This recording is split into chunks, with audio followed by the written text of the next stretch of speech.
बिस्मिल्लाहिमिनश्शैतानिर्रजीम बिस्मिल्लाहिर्रहमानिर्रहीम। अस्सलाम वालेकुम नाजरीन, मेरा नाम है लाला रुख और मेरे चैनल का नाम है साइकिक एंड क्लैरवॉयंट रीडिंग्स।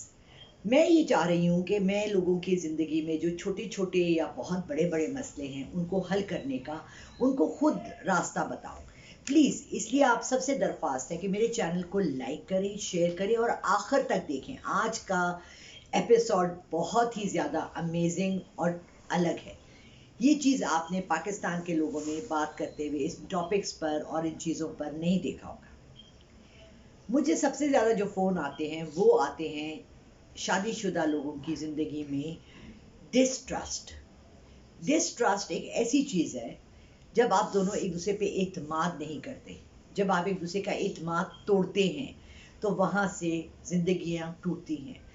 ये सिर्फ दो लोगों की बात नहीं होती है, दो ख़ानदानों की बात नहीं होती है, ये आगे नस्लों की बात होती है। आपके बच्चों पे इसका इफेक्ट होता है।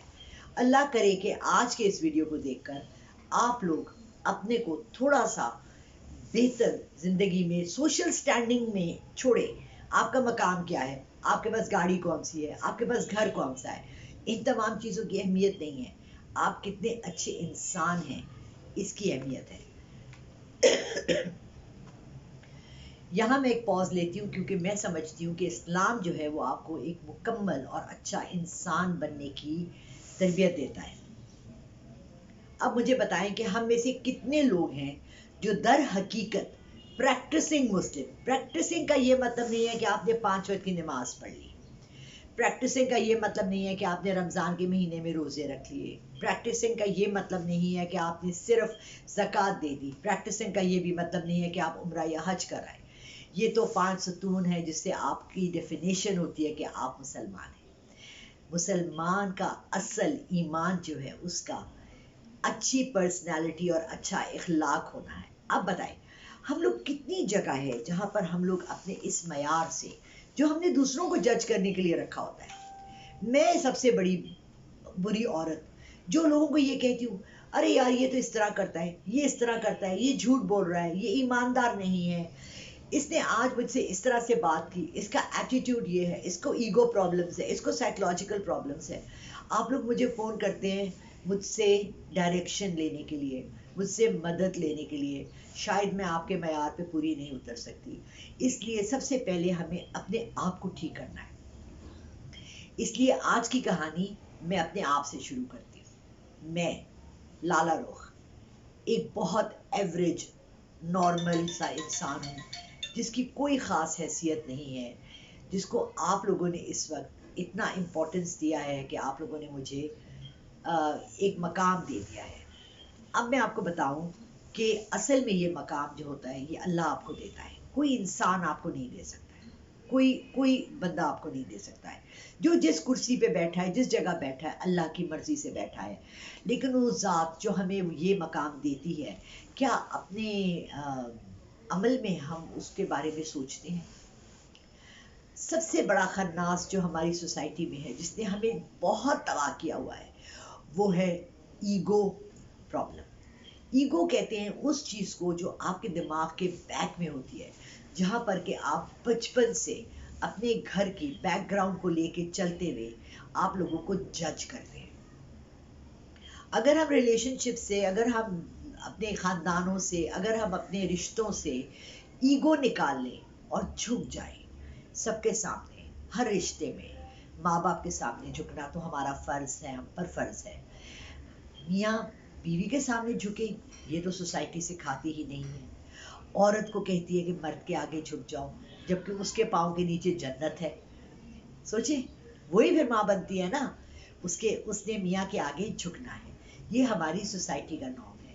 अल्लाह ने भी कहा है, मर्द को ज़्यादा बड़ा रुतबा दिया है। उसका ये मतलब नहीं है कि मर्द बदतमीज़ हो जाए, मर्द गैर इखलाकी हो जाए, मर्द वो हरकतें करे जो कि इंसान की या किसी औरत की बर्दाश्त से बाहर है।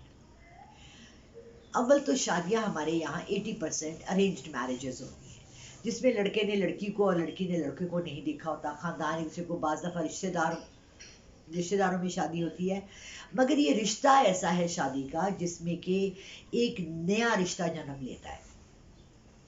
وہی ماں جو پہلے آپ کی خالہ تھی، پھپھی تھی، اب آپ کی ساس بن جاتی ہے، اور اس بیٹے پر، اس لڑکے پر آپ کا حق ہوتا ہے جو آپ کا شوہر ہوتا ہے، لیکن اس پہ اس کی ماں کا بھی حق ہوتا ہے۔ یہاں پوز لیتے ہیں۔ اب یہاں پر رشتے میں ایک ڈویژن آ گئی ہے۔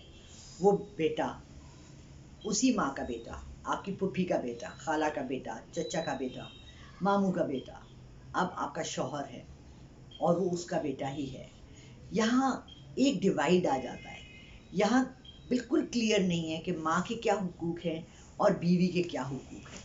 اگر ہم لوگ اس میں تھوڑا سا کلیئرٹی لے آئیں، اگر ہم اپنی بچیوں کو اور اپنے بیٹوں کو، اپنے بیٹوں اور بیٹیوں دونوں کو سمجھائیں کہ کون سے بیوی کے حقوق ہیں اور کون سے ماں کے حقوق ہیں، تو یقین مانیں، میں آپ کو شیورٹی سے کہہ سکتی ہوں کہ 80% جو طلاقیں ہو رہی ہیں وہ نہ، صرف وہاں طلاق ہوتی ہے جہاں پر کہ ان کو کلیئر نہیں ہوتا ہے کہ ہماری ماں کے کیا حقوق تھے اور ہماری بیوی کے۔ سوری، آج میں نے کچھ ایسا کھا لیا کہ مجھے بہت زیادہ کھانسی آ رہی ہے۔ مجھے ایک بات بتائیے گا، جب مجھے کال آتی ہے تو ایک بندے کی کال آتی ہے، یا شوہر ہوتا ہے یا بیوی ہوتا ہے، میں ہمیشہ چاہوں گی کہ میاں اور بیوی دونوں مل کے مجھے کال کریں۔ ایک میاں بیوی نے کیا تھا سندھ کے انٹیریئر سے، اور ان دونوں نے بیٹھ کے ایک دوسرے کی خامیاں بتائی تھی کہ جی ہمیں ان سے یہ پرابلم ہے۔ باہر کے ممالک میں میرج کاؤنسلنگ ہوتی ہے، وہاں پر بیٹھ کے میاں اور بیوی دونوں اپنے گلے شکوے بتاتے ہیں۔ ایک تو دل ٹھنڈا ہو جاتا ہے، دل سے باہر آ جاتی ہے۔ جب باہر آ جاتی ہے تو آدھا غم تو دکھ تو آپ کو ویسے ہی کم ہو جاتا ہے۔ دوسری بات، اس کا وہ کوئی سلوشن دیتے ہیں۔ اگر میں سلوشن دیتی ہوں ایک طرف کے بندے کو یا بندی کو، تو میں دوسرے کو کیسے سمجھاؤں؟ اس لیے یہ کام پاکستان میں بہت زیادہ مشکل ہے اور بہت زیادہ اس میں کھچ پڑتی ہے۔ اب دیکھیں، ہم بات کرتے ہیں محبت کی شادی کی، لو میرج کی۔ لو میں آ جاتا ہے بہت کچھ۔ لو میں آتا ہے ٹرسٹ۔ ویسے بھی میاں بیوی کے رشتے میں ٹرسٹ، رسپیکٹ، یہ چیزیں کمائی جاتی ہیں، یہ آپ کو ایسے نہیں مل جاتی ہیں۔ اس کے لیے محنت کرنی پڑتی ہے، اس کے لیے کام کرنا پڑتا ہے۔ جیسے کہ آپ ایک دفتر میں جب آپ جاتے ہیں، ہائر ہوتے ہیں، تو آپ نیچے کی پوزیشن سے سٹارٹ کرتے ہیں۔ ایسے ہی ان رشتوں میں بھی آپ ابتدا اپنی ٹرسٹ سے کریں، پھر محبت اس سے جنم لیتی ہے۔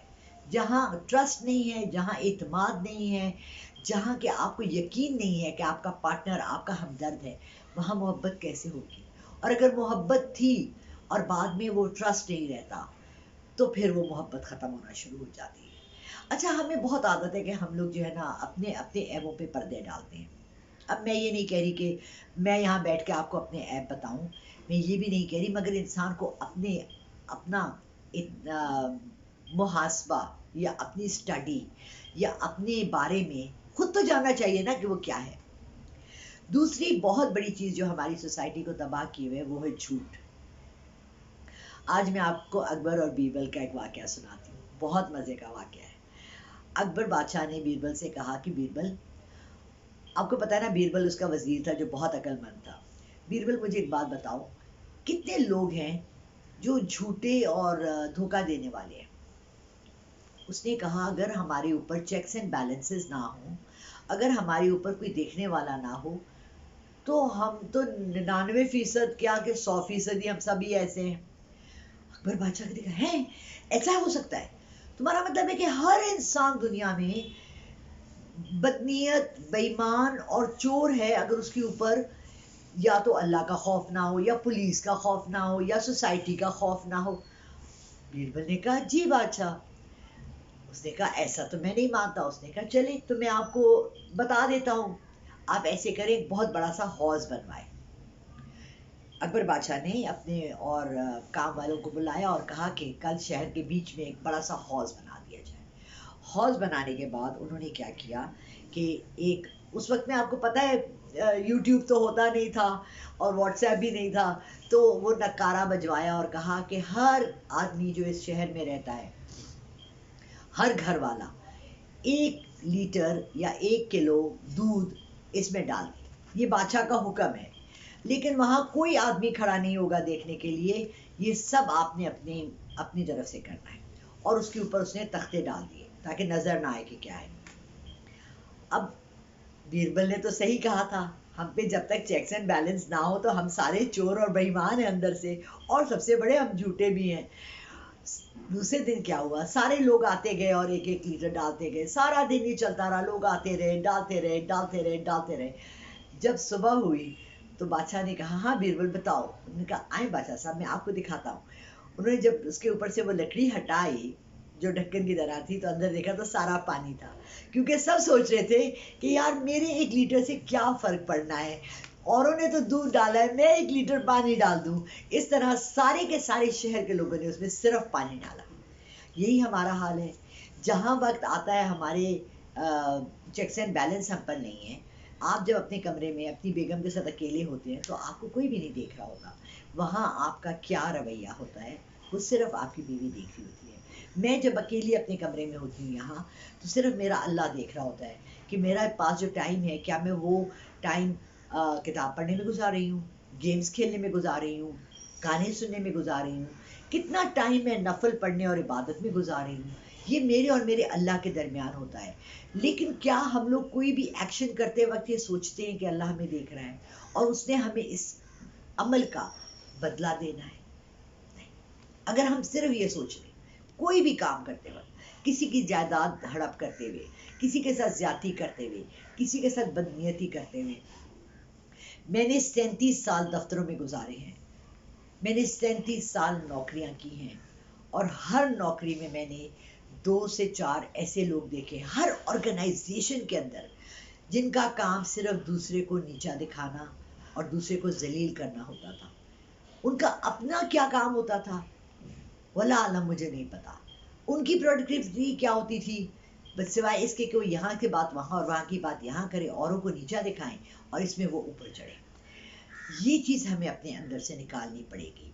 बाहर के ममालिक गई, घूमी फिरी, रही, देखा, उन लोगों के अंदर जितनी ईमानदारी है अपने काम के साथ, अपने रिश्तों के साथ, अपनी सोसाइटी के साथ, जिस मजहब ने हमें ये सिखाया है कि रास्ते से एक पत्थर उठा के साइड पे कर दो तो आपको सवाब मिलेगा, उसमें हम औरों के रास्ते में रोड़े अटकाते हैं। घरों में देख लें, चले फिर वापस आ जाते हैं शादी के तनाज़ों पर, ना चाकियों पर।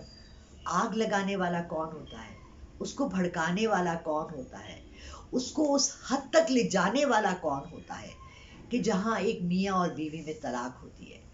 नापसंदीदा फेल है इस्लाम का, इजाज़त है आपको, कहा है हमारे अल्लाह। हमारा अल्लाह हमें इतना अच्छी तरह से जानता है कि उनको पता था कि इंसान बहुत बहुत ही अंदर से घटिया है, इसलिए उसको ये इजाज़त दी है। लेकिन इस इजाज़त के नाजायज़ इस्तेमाल मत कीजिए प्लीज़।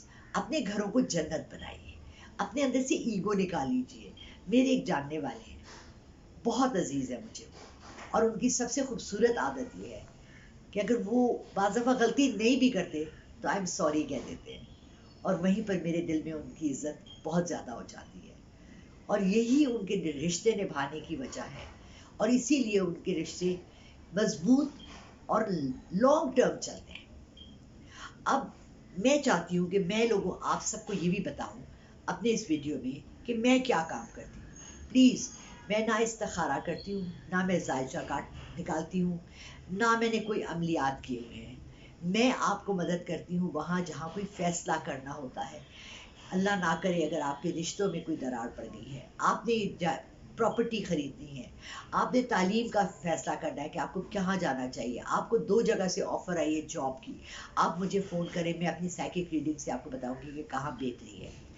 अब ये वक्त आ गया है, 2 महीने ऑलमोस्ट होने लगे हैं मेरी वीडियोस को वायरल हुए और आप लोगों को देखते और सराहते हुए, कि मैं चाहती हूँ कि आप लोग आखिर तक मेरी वीडियोस देखा करें और कंक्लूजन देखें। कंक्लूजन क्या है इस तमाम बातों का? कंक्लूजन ये है कि हमें अपने अंदर से पहले सफाई करनी चाहिए।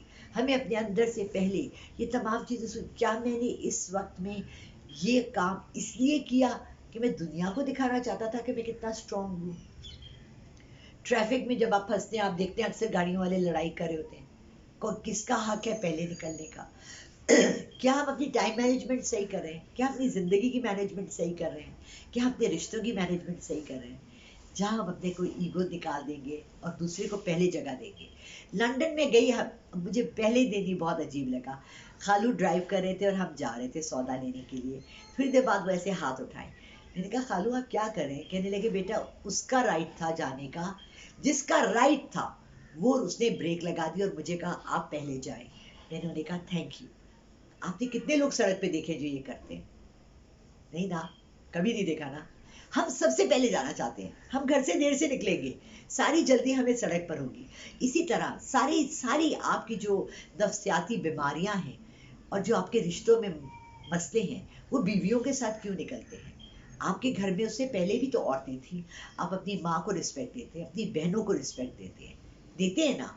तो आप अपनी बीवी को रिस्पेक्ट देते हुए आपको कितना अजीब क्यों लगता है? दुनिया कहेगी कि जी ओहो थल्ले लग गया, फलाना हो गया, सो व्हाट? वो आपकी लाइफ पार्टनर है, आपके बच्चों की माँ है, आपका जिंदगी का साथी है, दुख सुख की, अच्छे बुरे की। प्लीज उसको इज्जत दीजिए। इसी तरह तमाम बीवियों से कहती हूँ, वो आपके सर का साईं है, आपके सर पे चादर है, आपका उसका आपके आगे उसका नाम लगता है, आपके बच्चों की और आपकी वो कफालत करता है, वो घर का सरबराह होता है, वो बड़ा होता है। अल्लाह ने उसको ये रुतबा दिया है, आप भी रिस्पेक्ट करें। अगर दोनों मियाँ बीवी ये बातें सोच कर चले तो फिर क्यों हो तलाक? क्या वजह हो? मुझे तो आज तक समझ नहीं आई किसी क्या वजह हो सकती है, सिवाय ईगो के, सिवाय अपने को बड़ा साबित करने के, बहादुर साबित करने के। गलत जगह पर, गलत जगह पर। ये जगह नहीं है आपकी बहादुरी दिखाने की। मियाँ बीवी के रिश्ते में बाहर की दुनिया से लड़े, घर में जन्नत बनाए। Thank you very much. Allah Hafiz.